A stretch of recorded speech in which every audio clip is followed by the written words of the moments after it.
Transparency नहीं है, किसी कहीं भी एडमिशन होता है कैसे रोस्टर क्लियर होता है, वैकेंसीज निकलती है उसमें धांधली होती है, पेपर लीक हो जाते हैं, कैसे लीक हो जाती है, जवाबदेही क्या किसकी तय होगी? कोई तो जवाबदेह है, सिर्फ अफसर का ट्रांसफ़र कर देने से मामला हल नहीं होगा। अकाउंटेबिलिटी 1000% सरकार की है कि कुछ गलत होगा तो आपको जवाब देना होगा, लेकिन सवाल पूछने की अकाउंटेबिलिटी किसकी है? मतलब ऐसा है कि पढ़ाई होती है, मतलब प्रॉपर नहीं होती है। जैसे पढ़ाते बोर्ड पे कोई मतलब स्टूडेंट पे ध्यान नहीं देते हैं, बस पढ़ाया हल्का हल्का फिर चलेगा। क्या नहीं, वोट तो बिल्कुल जाना चाहिए देने के लिए, वोट देना चाहिए इंसान को। अपना बहुत तरह का उससे मामला बनता है ना अपने। बड़ा बात करते हैं जेंजी के बारे में कि बड़ी आलसी कौम है, बड़ा लेट से उठती है और लेट से जाती है, पता नहीं वोट करने जाएगी भी या नहीं। ऐसा बात नहीं है, अच्छा ऑप्शन रहेगा तो आदमी खुद जाएगा वोट करने के लिए। नमस्कार, आप लाइव सिटीज़ देख रहे हैं, मैं हूँ गरिमा भारती। आज बिहार की बात के इस एपिसोड में ना तो मैं स्टूडियो में बैठी हुई हूँ, ना ही मेरे साथ आज कोई ऑनलाइन जुड़ा है। आज मैं फर्स्ट टाइम वोटर्स से मिलने के लिए आई हूँ जो कि जेंजी हैं। आपको पता है कि इन दिनों जेंजी बहुत ज़्यादा ट्रेंड कर रहे हैं, इनकी विचारधारा क्या है, ये क्या सोचते हैं आने वाले वक्त के बारे में, ये जानना ज़रूरी है क्योंकि कल ही यहाँ पर यानी कि पटना में बांकीपुर का विधानसभा उपचुनाव है। फर्स्ट टाइम वोटर्स हैं, आप देख सकते हैं कि 3-4 लोग हमें मिले हैं। आप फर्स्ट टाइम वोटर होने वाले हैं और बांकीपुर के वोटर हैं? हाँ, बिहार की हमेशा व्यवस्था रही दो ध्रुवीय राजनीति। लोगों के पास दो ही ऑप्शन थे, हमारे फादर और फिर उनसे पहले भी दो ही था। एक तरफ इंडिया गठबंधन और दूसरी तरफ बीजेपी एनडीए। तो लोगों के पास दो ही ऑप्शन था, लोग फ्रस्ट्रेट हो चुके थे पूरी तरह से। लेकिन इस दो ध्रुवीय राजनीति को प्रशांत किशोर ने पूरी तरह तोड़ दिया है। और सोचा नहीं जा रहा था कि आरजेडी को इस तरह बैक फ्रंट पे ला करके खुद फ्रंट पे आ जाएगा जनसुराज। इतना अच्छे से उन्होंने बांकीपुर में जो प्रचार किया, जो रुझानें देखने को मिल रही हैं, तो ऐसा लग रहा है कि नहीं, प्रशांत किशोर आगे हैं और आरजेडी पूरी तरह बैकफुट पे है। चलिए, मैं ज़्यादा पॉलिटिकल सवाल नहीं पूछूंगी, मुझे जानना है कि आप लोग किस तरीके का बदलाव चाहते हो। बहुत तरीके की बातें हो रही हैं, हर जगह पूरे देश में बातें हो रही है कि जेंजी सड़कों पर है, जेंजी ने आंदोलन कर दिया, जेंजी ने शिक्षा मंत्री का इस्तीफा ले लिया, लेकिन जब समय आता है तो जेंजी वोट करने के लिए नहीं निकलता है। आप लोग मतलब ये कहा जाता है कि ये लोग तो उठेगा ही 12 बजे 11 बजे, तो क्या लग रहा है कि कल आप या आपके जो भी साथी होंगे, कंपेनियंस होंगे, वो वोट करेंगे कल? फर्स्ट टाइम वोटर्स हैं आप। देखिए, जहाँ तक अगर बात रहा वोटिंग का सवाल, तो जेंजी ज़्यादातर वोटिंग में इसलिए नहीं आ पाते थे, या तो वो कॉलेज में या दूसरे प्रदेश में पढ़ने के लिए जाते थे, या तो रोज़गार के लिए लोग निकल जाते थे। इसलिए हमेशा से सरकार युवाओं को बहुत हल्के में ले रही थी कि ये तो हमारे कोर वोटर्स हैं, नहीं तो वोट देंगे नहीं। तो वो एजुकेशन का मुद्दे को लेकर कभी नहीं उभरी, वो ट्रांसपेरेंसी, रोज़गार, इन सब मामलों को लेकर के कभी भी है ना आंदोलन उन्होंने नहीं किया, सत्ता पक्ष ने। लेकिन अब मौका आ गया, जेंजी अवेयर हो गए कि हम वोटिंग राइट का यूज़ कर सकते हैं अपने अधिकारों के लिए। जेंजी के लिए सबसे ज़रूरी क्या है? शिक्षा। वो पूरी तरह से घुटमेल कर दिया इन लोगों ने। ट्रांसपेरेंसी नहीं है, किसी कहीं भी एडमिशन होता है कैसे रोस्टर क्लियर होता है, वैकेंसीज निकलती है उसमें धांधली होती है, पेपर लीक हो जाते हैं, कैसे लीक हो जाती है, जवाबदेही क्या किसकी तय होगी? कोई तो जवाबदेह है, सिर्फ अफसर का ट्रांसफ़र कर देने से मामला हल नहीं होगा। हमने विशेष अधिकार पूरे मंत्रिमंडल को दिया था और उन लोगों ने जवाबदेही उनकी है, हमारी नहीं। वो इतना विशेष अधिकार दे दिया है, अब हम लोगों ने वो अब जवाबदेह है ही नहीं, अकाउंटेबिलिटी लेने को है ही नहीं, तैयारी नहीं है वो अकाउंटेबिलिटी लेने के लिए। एक सवाल और भी घूम रहा है कि ठीक है, सरकार अकाउंटेबल उन चीज़ों के लिए है, जवाबदेह उन चीज़ों के लिए है जो सरकार के अधीन है, मतलब जो कानून लाया सरकार ने या फिर जो व्यवस्था सरकार के द्वारा की जा रही है आम लोगों के लिए, उसकी अकाउंटेबिलिटी 1000% सरकार की है कि कुछ गलत होगा तो आपको जवाब देना होगा, लेकिन सवाल पूछने की अकाउंटेबिलिटी किसकी है?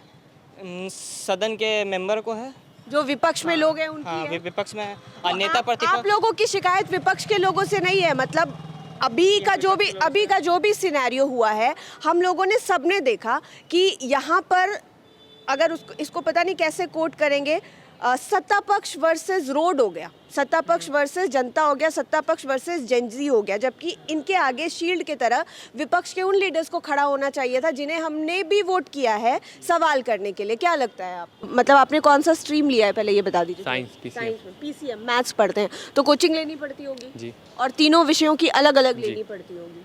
तो आपको लगता है कि स्कूल में शायद इतना बढ़िया कुछ होता तो हमें नहीं लेना पड़ता, या एक्स्ट्रा खर्चा नहीं उठाना पड़ता, समय भी बच जाता जी? तो आपको क्या लगता है कि ये सारी व्यवस्थाएं बदल सकती हैं या फिर आप लोग आने वाले समय में इसको बदल सकते हैं? आगे आने वाले समय में बदल सकती है सब चीज़, अगर हम लोग इस पर आवाज़ उठाएं तो। जी, आप क्या कहना चाहते हैं? वैसे तो हम लोग एक ही स्कूल में पढ़ते हैं, अच्छा, आप दोनों एक ही स्कूल में पढ़ते हैं। कौन सा स्कूल है वो? ये पटना कॉलेजिएट। पटना कॉलेजिएट में पढ़ते हैं। पटना कॉलेजिएट की तो अपनी हिस्ट्री रही है ना, बहुत फेमस स्कूल रहा है। अभी क्या हाल है पटना कॉलेजिएट का? अभी मतलब ऐसा है कि क्लास हो रही है, फिर मतलब सर लोग हैं, नहीं है प्रॉपर, टीचर प्रॉपर नहीं है। प्रॉपर टीचर नहीं है वहाँ। कभी क्लास हो रही है, कभी नहीं हो रही है। बच्चे लोग देखो, अपना अब ये बोल रहा है तो ये धीरे धीरे बोलना शुरू हो रहा है। तुम बताओ प्रॉब्लम्स क्या है, खुल के बताओ। कि क्लास रेगुलर नहीं होती है, कभी हो रही है, कभी नहीं हो रही है। सप्ताह में कितने दिन क्लास होती है? 2-4 दिन।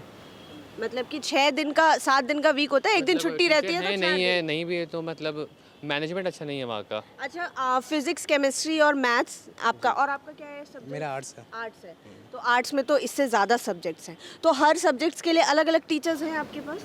नहीं मतलब जितने स्कूल में होंगे वो उतने ही, नहीं तो फिर वो पीरियड। मतलब स्पेशलाइज टीचर है, मान लीजिए कि हिस्ट्री पढ़ना है तो एक सर है जो सिर्फ हिस्ट्री पढ़ाते हैं, एक मैडम है जो सिर्फ ज्योग्राफी पढ़ाते हैं, वैसा नहीं है।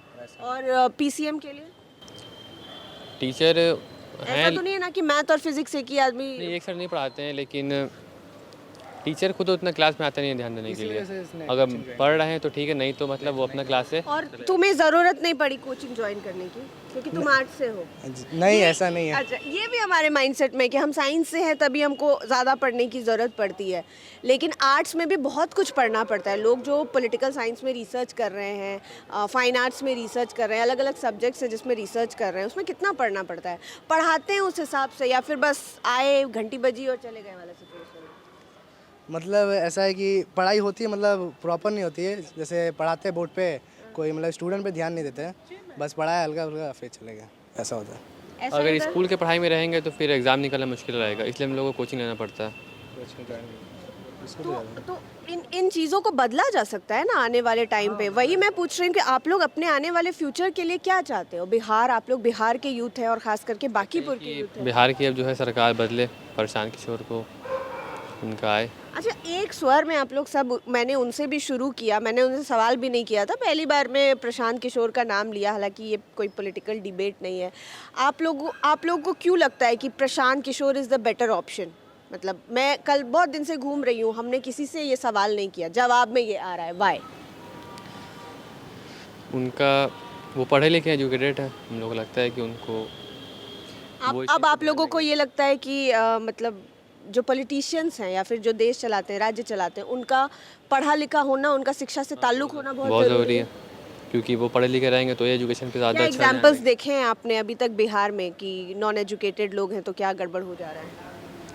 नीट पेपर का जैसे लीक हो गया अभी। नीट का पेपर लीक अच्छा, हुआ और भी बहुत चीज़ें। नए शिक्षा मंत्री पे आप लोगों ने उनके कोई वीडियोस देखे, उनके बारे में जानना चाहा? प्रहलाद जोशी को नहीं देखा आपने? नहीं। देखे हैं, लेकिन उनके बारे में उतना कुछ मालूम नहीं इतना है। कुछ मालूम नहीं पड़ा है, तो मतलब क्या लग रहा है कि अब जाके सब कुछ ठीक हो जाएगा? उम्मीद में तो अब इंसान वो जैसा काम करेंगे तो देखेंगे। आप बताइए कि आप क्या सोच रहे हैं? कल फर्स्ट टाइम वोटर आप भी हैं, तो कल जेनजी जाएगा वोट करने के लिए? जी बिल्कुल, आप जाएंगे? बिल्कुल जाएंगे। लोग बड़ा बात करते हैं जेनजी के बारे में कि बड़ी आलसी कौम है, बड़ा लेट से उठती है और लेट से जाती है, पता नहीं वोट करने जाएगी भी या नहीं। नहीं, ऐसा बात नहीं है। अच्छा ऑप्शन रहेगा तो आदमी खुद जाएगा वोट करने के लिए। यानी कि ऑप्शंस अच्छे नहीं आ रहे थे इसीलिए लोग नहीं जाना चाहते हैं वोट करने के लिए। असल भी बात एक यही है। mindset होता बिल्कुल है बिल्कुल, असल बात कि यही है। किसको दें, छोड़ो यार, ऐसा वाला। जब कोई अच्छा आदमी है ही नहीं, उस लायक ही नहीं है, तो वोट देंगे किसको? लेकिन इस बार एक मौका मिला है। आप कहाँ पढ़ रहे हैं अभी? मेरा मुस्लिम स्कूल से 12th हो गया है, अब हम एडमिशन लेने वाले हैं। ग्रेजुएशन के लिए? जी। अच्छा, तो मतलब आगे की क्या एस्पिरेशंस हैं आपके? BBA। बिहार में रहेंगे या बाहर जाएंगे? बाहर जाने का सोच रहे हैं। क्यों बिहार में, क्यों नहीं? बिहार में बहुत सारे BBA कॉलेजेस हैं। है, लेकिन थोड़ा निकलने का यहाँ से हम सोच रहे हैं, एक्सप्लोर करना है बाहर। मतलब मैं वही जानना चाहती हूँ, क्या नहीं है यहाँ पे जिसकी वजह से आप शायद एक्सप्लोर करने की सोच रहे हैं? है तो सब चीज़, लेकिन मैनेजमेंट ठीक नहीं है किसी चीज़ का। गड़बड़ हो जाती है चीज़ें। हर चीज़ में गड़बड़ हो जाता है।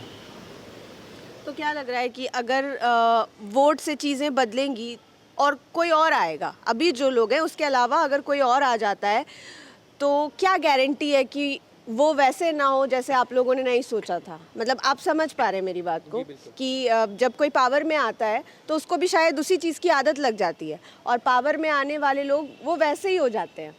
तो आपको लगता है कि जब बदलाव होगा तो शायद लोग आपका दर्द समझेंगे, या फिर आप स्कूलों में जो व्यवस्था है उसको अभी के लोग नहीं समझ रहे, बाद के लोग समझे? सबको मौका दे के देखा है, एक बार इनको भी देखते हैं। अच्छा। सबसे मतलब कि उम्मीद किया लेकिन कोई फ़ायदा नहीं हुआ, उल्टा लॉस हुआ है। लेकिन इस बार एक मौका है क्योंकि ये कोई जाहिल सरकार नहीं है, मेन बात यह है। इनको एजुकेशन है, इसीलिए इनको एक मौका देना चाहता है। जाहिल सरकार किसकी है, बिहार की या सेंटर की? सेंटर की, और बिहार और सेंटर में तो एक ही सरकार है, तो बस वही है। दोनों जगह बिल्कुल, जाहिल सरकार है। बिल्कुल, बिल्कुल। और विपक्ष के बारे में क्या कहना चाहेंगे आप? बिहार की भी मैं पूछ रही हूँ और सेंटर की भी पूछ रही हूँ। विपक्ष के बारे में क्या बोले, सत्ता में है ही मैं नहीं। बार बार यही पूछ रही हूँ, आपको नहीं लगता है कि सरकार की अकाउंटेबिलिटी थी कि वो आप चीज़ों को बेहतर रखे, जिन चीज़ों को उनके द्वारा लाया गया है, चाहे वो कोई नया नियम हो गया, कानून हो गया, वो उनकी 100% रिस्पॉन्सिबिलिटी है कि वो उसको सही से रखे, ठीक ढंग से रखे, उसमें गड़बड़ी हो तो उसकी अकाउंटेबिलिटी ले। लेकिन क्या विपक्ष का काम नहीं है कि वो हमारे बिहाफ पर सवाल पूछे? अगर लोगों ने सही समय पर उस सरकार से सवाल पूछा होता जो गड़बड़ियाँ कर रही थी, तो बच्चों को क्या लाठियाँ खानी पड़ती, क्या उनको सड़कों पर उतरना पड़ता? नहीं, उनकी भी कुछ ना कुछ गलती है ही, लेकिन अगर देखा जाए तो ज़्यादा गलती तो उन्हीं के ना है जिनके हाथ में सत्ता मैं है। आपको कह रही हूँ 1000% जिनके हाथ में सत्ता है। मतलब अगर आपके घर में मेहमान आते हैं, आपके घर में शादी है और आपके घर में शादी का खाना ख़त्म हो जाता है, इट इज़ योर रिस्पॉन्सिबिलिटी, आपकी अकाउंटेबिलिटी है कि आपने उस हिसाब से खाना क्यों नहीं बनवाया। लेकिन आपके इर्द गिर्द के लोगों की भी तो रिस्पॉन्सिबिलिटी बनती है ना कि उसमें आपको मदद करे। तो उसी तरीके से सरकार भी चल रही है कि सरकार ने जो चीज़ें लाया है या फिर लेकर आई है, वहाँ पर गड़बड़ी होगी तो वो उसको ठीक करेगी। लेकिन विपक्ष को हमने वोट करके सदन में कुछ ही नंबर्स के साथ क्यों पहुँचाया है? अपने लिए क्वेश्चन करने के लिए। तो आपको लगता है कि उन्होंने क्वेश्चन करने में देर किया? देर तो किया। आप क्या कहना चाहेंगे? कि बस प्रशांत किशोर को सदन में अगर भेज देते हैं तो वो सवाल जो बाहर करते हैं, अब बाहरी से बहुत आप प्रशांत किशोर के फैन लगते हैं। नहीं, फ़ैन नहीं हूँ, मैं एक लॉ स्टूडेंट हूँ और मैं चीज़ों को समझ रहा हूँ कि वो बंदा कौन से ईयर में हैं आप? मैं 3rd सेमेस्टर में हूँ, पटना लॉ कॉलेज। और मैं जहाँ तक देख रहा हूँ, क्योंकि पॉलिटिकल साइंस से भी मैं पटना कॉलेज में पढ़ा हुआ, मैं पॉलिटिकल साइंस समझ रहा हूँ, वो बंदा सिस्टम को समझ रहा है कि लूप होल कहाँ कहाँ है और कैसे कैसे सिस्टम को सुधार किया जा सकता है। अगर वो लोअर हाउस में चला गया और एक बार से सवाल करना शुरू कर दिया तो वहाँ तो जवाब देना ही पड़ेगा, वहाँ तो वो प्रतिबंधित है, जवाब देने के लिए प्रतिबद्ध है पूरा मंत्रिमंडल। तो वहीं से सिस्टम ठीक होने लगेगा। अगर एक बंदा से प्रशांत किशोर अकेला हाउस में चला जाता है, बहुत हद तक इम्प्रूवमेंट आएगा, युवाओं को सही से एजुकेशन मिलेगा, पेपर लीक ख़त्म हो जाएगा और रोज़गार का साधन खुलेगा। अच्छा, अभी तो बांकीपुर में उपचुनाव हो रहा है, चलिए एक सीट में अगर बदलाव हो भी जाता है तो सवाल पूछने वाले आपके हिसाब से केवल एक हो जाएंगे कि प्रशांत किशोर हैं। अगर हैं तो वो हम और आप यहाँ पर बैठ के डिसाइड नहीं कर सकते हैं। लेकिन जो लोग ऑलरेडी सदन में हैं, जिनकी अकाउंटेबिलिटी है या फिर जो लोग सवाल करने के लिए वहाँ पर बैठे हुए हैं, उनको आप क्या मैसेज देना चाहोगे? जो लोग अभी सदन में हैं वो अपने पर्सनल इंटरेस्ट के लिए सवाल करते हैं। जी हाँ, बिल्कुल पर्सनल। वो पूरे ह्यूमैनिटी के लिए जो चीज़ सही है उसके लिए वो डिस्कस करते ही नहीं है। वो लोग उल्टी फुल्टी चीज़ें डिस्कस करने लग जाते हैं। कोई किसी को पर्सनल अटैक कर रहा है, कोई किसी के जाति धर्म के ऊपर बोल देता है, कोई संस्था के बारे में बोल देता है, तो वो वहीं चलता रहता है। काम की बातें नहीं होती हैं कि सिस्टम को कैसे ठीक किया जाए, कौन सा सिस्टम लाया जाए, रिसर्च एनालिसिस कुछ तो होता ही नहीं है कि कौन सा सिस्टम अपना लिया जाए ताकि सब चीज़ बेहतर हो जाए। वो लोग बस लूप होल पे लूप होल बनाए जा रहे हैं। वो लोग ऐसा कानून बना रहे हैं। तरीके से टाइम वेस्ट कर रहे हैं। जी हाँ, कोई फ़ायदा नहीं इस तरह के सदन में लोगों का। आप क्या करते हैं? हम बिज़नेस करते हैं, हमारा बिज़नेस है। और आप भी जेनजी हैं? हम भी जेनजी हैं। अच्छा, चलिए, क्या लग रहा है कि क्या दिक्कतें यहाँ की जिसकी वजह से लोग बहुत ज़्यादा स्पेशली जेनजी और यूथ परेशान हैं? बहुत तरह का इशू है यहाँ पर, ऐसा नहीं कोई एक सवाल है, बहुत तरह का मन में सवाल रहता है लोगों के। काफ़ी तरह की परेशानी है। अभी देखिए रिसेंट में ही अभी पेपर का जो नीट पेपर लीक का मामला है, उसकी वजह से कितना सरकार को काफ़ी लंबा वक्त लगा सोचने के लिए, समझने के लिए, एक छोटे से चीज़ के लिए। उनको अपना कुर्सी पे आ रहा था तब तो जाकर के इतना लंबा वक्त लिए, इतना सारा परेशानी लोगों को फेस करना पड़ा। आप फर्स्ट टाइम वोटर होने वाले हैं? पहले वोट किया है आपने? हम पहले भी वोट दे चुके हैं। एक बार दे चुके हैं? हाँ, एक बार दिए हाँ, होंगे एक बार शायद। हम दे चुके हैं। अच्छा, जी। तो क्या लग रहा है आप इस बार जो ये लोग हमारे साथ में थे, ये लोग सारे फर्स्ट टाइम वोटर्स हैं, तो इनको आप क्या बोलना चाहेंगे? वोट करने में शायद बहुत लोग कतराते हैं। इन्होंने कहा कि पहले हम लोग को लगता नहीं था कि कोई अच्छा है तो नहीं देना चाहते थे वोट। हम लोगों को नहीं, इन लोगों ने बताया एक पर्सपेक्टिव। ये लोग तो फर्स्ट टाइम वोटर्स हैं। आपको क्या लगता है कि जाना चाहिए देने के लिए? क्या नहीं, मैसेज वोट तो देना बिल्कुल जाना चाहिए देने के लिए। वोट देना चाहिए इंसान को। अपना बहुत तरह का उससे मामला बनता है ना अपने को, इसीलिए वोट देना बहुत ज़रूरी है। चलिए, तो आपने सुना सबकी बातें। हमारे साथ 3-4 लोग थे जो इस बार के फर्स्ट टाइम वोटर्स हैं। इसके अलावा एक और भी हमें मिले, जेनजी ही हैं, लेकिन इन्होंने एक बार और वोट कर दिया है। बार बार मैं भी पढ़ रही थी कि जेनजी कब से कब के लोग होते हैं, तो 1997 से लेकर 2012 तक के लोग, इनको जेनजी टर्म किया जाता है। तो बिहार में स्पेशली कल बांकीपुर का उपचुनाव है, तो हमने लोगों से कनेक्ट करने की कोशिश की। जितने लोग मिल पाए हमने उनसे बात की। आपने सुना कि इनकी क्या परेशानियां हैं, और ख़ास तौर पर ये सरकार से खफा हैं, और जो लोग सवाल नहीं कर पा रहे हैं उनसे भी खफा है। और आने वाले टाइम पर ये चाहते हैं कि बिहार में बदलाव हो, सरकारी स्कूलों की जो व्यवस्था है उसमें बदलाव हो, शिक्षा व्यवस्था में बदलाव हो, ताकि लोगों को बाहर ना जाना पड़े और परेशान ना होना पड़े। देखना होगा कि कल का दिन कितना हौच-पौच भरा होता है, कल कितने जेनजी खास करके बांकीपुर विधानसभा क्षेत्र में, वो तमाम चीज़ें होने के बाद, उस आंदोलन के बाद ये पहला चुनाव है एकदम नज़दीक में बांकीपुर का उपचुनाव। तो देखना होगा कि कितने लोग एक्टिवली जाते हैं, क्योंकि बार बार ये सुनने को मिल रहा है कमेंट्स में, सोशल मीडिया में, कि जेनजी वोट नहीं करेगी। सड़कों पर उतर गई ठीक है, लेकिन वोट नहीं करेगी। तो देखना होगा कि कल कितनी संख्या में जेनजी जो है वोट करने निकलते हैं और उनके वोट करने से क्या बदलता है। और सबसे पहला एग्जाम्पल जो है वो बांकीपुर से ही लिया जाएगा कि चीज़ें वैसी ही रहती है, एनडीए के लोग फिर से जीतते हैं, या फिर महागठबंधन से कोई आता है, या फिर प्रशांत किशोर। जो 3 तरीके की जो लड़ाई है वो उनमें से कौन जीत कर आता है, ये देखने वाली बात होगी। आप लाइव सिटीज़ के साथ बने रहें। इस वीडियो को यूट्यूब पर देख रहे हैं तो चैनल को सब्सक्राइब करें, फेसबुक पेज लाइक करें। आप हमें हमारे सोशल मीडिया हैंडल्स पर भी फॉलो कर सकते हैं। धन्यवाद।